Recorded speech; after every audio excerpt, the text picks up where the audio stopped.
सुखदेव बाबा भी घर का त्याग करके गए, अंत में लौट करके आ गए। भागवत मैया की कथा लिखी गई। अच्छा, वेद व्यास ने 4 वेद 6 शास्त्र 17 पुराणों को लिखा वेद व्यास जी ने, भागवत को नहीं लिखा। अच्छा, बैठे थे, विराजमान थे, दिमाग चिंता में था, समझ में नहीं आ रही थी। कभी कभी होती ना कि कोई बात अपनी समझ में ना आए और चिंता में बैठे हो। वेद व्यास जी महाराज भी बैठे थे बिल्कुल चिंता में। अच्छा, नारद मुनि का हमने बताया आपको, किसी की देवताओं में पति पत्नी की लड़ाई होनी हो तो नारद मुनि, भगवान से मिलाना हो तो नारद मुनि, भक्ति करवानी हो तो नारद मुनि। नारद मुनि सामने थे। नारद मुनि ने वेद व्यास को देखा तो देख करके नीचे उतर आए।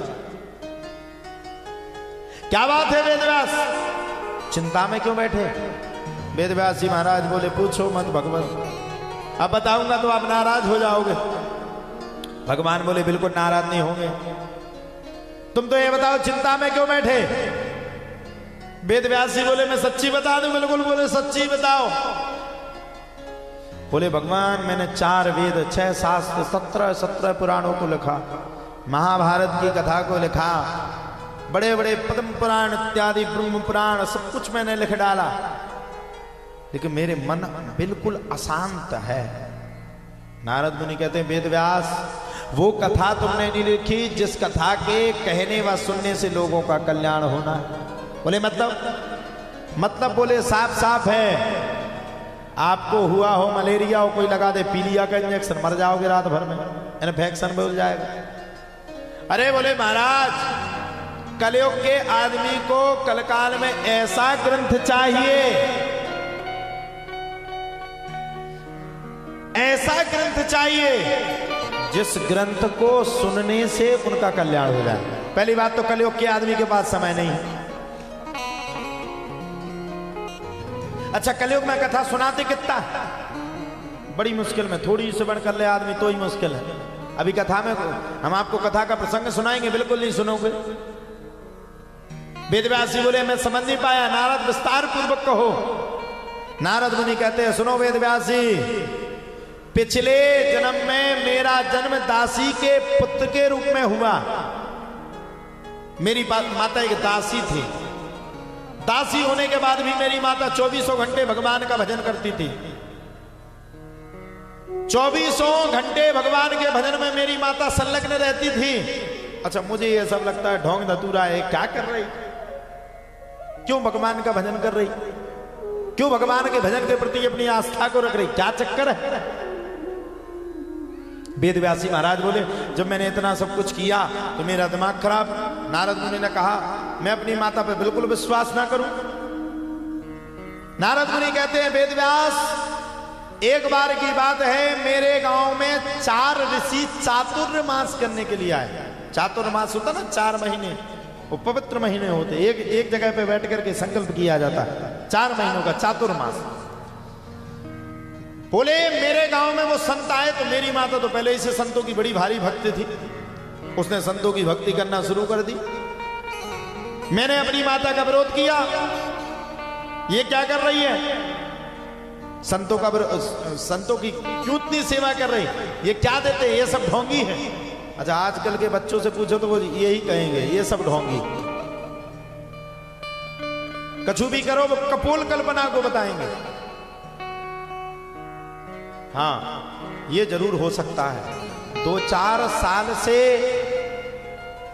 2-4 वर्ष से बालाजी सरकार की ऐसी कृपा हो गई कि बच्चा बच्चा भी भगवान के नाम से और सनातन धर्म से जुड़ गए। बालाजी सरकार की कृपा है। नहीं तो 4 वर्ष पहले किसी से पूछो वो हंसता था, अरे ये क्या है, सत्यनारायण की कथा में बैठने के लिए तैयार नहीं था। इन विधर्मियों ने, दूसरे धर्म वालों ने, ये मजहब वालों ने, धर्म तो किसी का है ही नहीं, धर्म तो एक ही है, सत्य सनातन धर्म।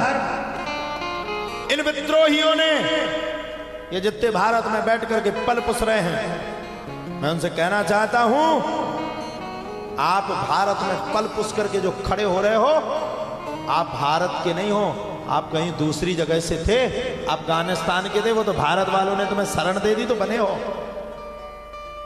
इन धर्मियों ने हमारे हिंदुत्व का, हमारे धर्म का कई लोगों से धर्म परिवर्तन करवाया, कई लोगों से। आज भी वही कार्य होता है। हम लोग समाज में छुआछूत की प्रारंभता आज भी बनाए हुए। हाँ, हम ये नहीं कह रहे समाज की व्यवस्था, अर्थव्यवस्था ये होनी चाहिए, लेकिन हम लोग क्या कर रहे हैं, अपने भाइयों को आज भी हम विमुख कर रहे हैं। ये सबसे बड़ा जहर सामाजिक रूप में किसी ने घोला तो मजहब वालों ने ला करके घोला है। वो सब एक हो जाएंगे, अभी किसी की लड़ाई हो जाए तो सब आ जाएंगे तलवारें निकाल करके। और हिंदू की हो रही नहीं, आओ अपने बाप को कहा, अपने लड़का का भीतर कर लो लड़का का भीतर, ऐसा नहीं कि अपने अपन की और रिपोर्ट लिख जाए। कब तक आप लोग चुप रहेंगे, कब तक आप लोग शांत रहेंगे? इन विधर्मियों ने हमारे भारत को 75% बर्बाद करने की सोची। हिंदुस्तान में, हिंदुओं के देश में, मैं आपसे पूछना चाहता हूं, हिंदुस्तान हिंदुओं का देश है कि नहीं? भगवान राम अयोध्या में जन्मे थे कि नहीं? जन्मे थे कि नहीं? भगवान कृष्ण मथुरा में है कि नहीं? भोलेनाथ काशी में है कि नहीं? इन विधर्मियों ने हमारे पूरे धर्म को मिटाने की पूरी कोशिश की। राम जहां जन्मे थे वहां मस्जिद बना के खड़ी कर दी। भारत में इनका इतना आतंक छा गया, इतना आतंक छा गया, इतना आतंक छा गया। वही आतंक हम और आप सभी देख रहे हैं। राम मंदिर पर कई कार सेवकों ने अपने प्राणों को दिया साहब, प्राणों की आहुति दी, बलिदान दिया। और आज राम वहां पर अगर स्थित हैं तो सनातन धर्म की जड़ की मजबूती की वजह से राम वहां स्थित। आज इन लोगों के उन 1000 वर्ष पहले जिनने कुकृत्य किए, आज भी हम लोग अपने भारत में भोग रहे हैं। चले जाइए मथुरा में, कृष्ण जन्मभूमि में जाकर के खड़े हो जाइए, वहां पुलिस आपको अंदर नहीं जाने देगी। वहां ने अपनी मस्जिद बना करके खड़ी कर ली।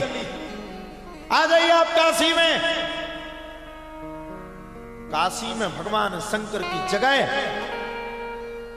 ज्ञानवापी मंदिर को इन्होंने मस्जिद का स्वरूप दे दिया साहब, मस्जिद का स्वरूप।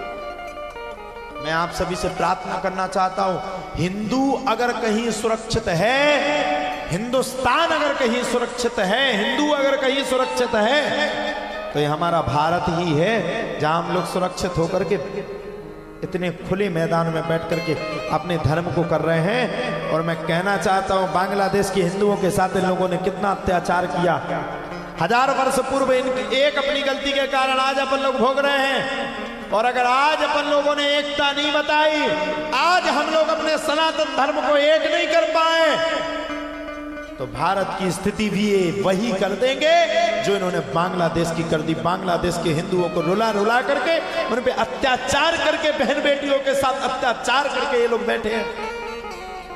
और मैं फिर कहना चाहता हूं, जब तक हम लोग ये जातिवादी का घोल अपने अंदर से नहीं हटाएंगे, तब तक हमारे हिंदू भाइयों पर अत्याचार होता रहेगा। आज 4 वर्ष में मैं बड़ा प्रसन्न हो गया। धीरे धीरे युवा जाग रहा है, सनातन के प्रति जग रहा है।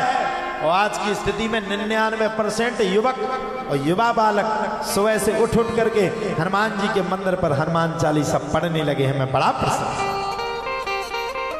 हनुमान जी के मंदिर पर जाने लगे। और मैं कहना चाहूंगा, कहीं जाने की जरूरत नहीं है। मैं आपसे कहता हूं, मुझसे भी मिलने की जरूरत नहीं है। आपके आसपास में जो मंदिर हो उसकी सुरक्षा करो, उसकी रक्षा करो, और बस अपने आप में एक प्रण करो कि हम सब हिंदू एक ही हैं। कुंभ में देख लीजिए आप, कितना सुंदर नजारा है। सभी साधु संत महात्मा ऋषि मुनि तपस्वी सब खड़े हो गए। और देखो आप साहब, आज पहली बार इतना बड़ा रिकॉर्ड टूटा।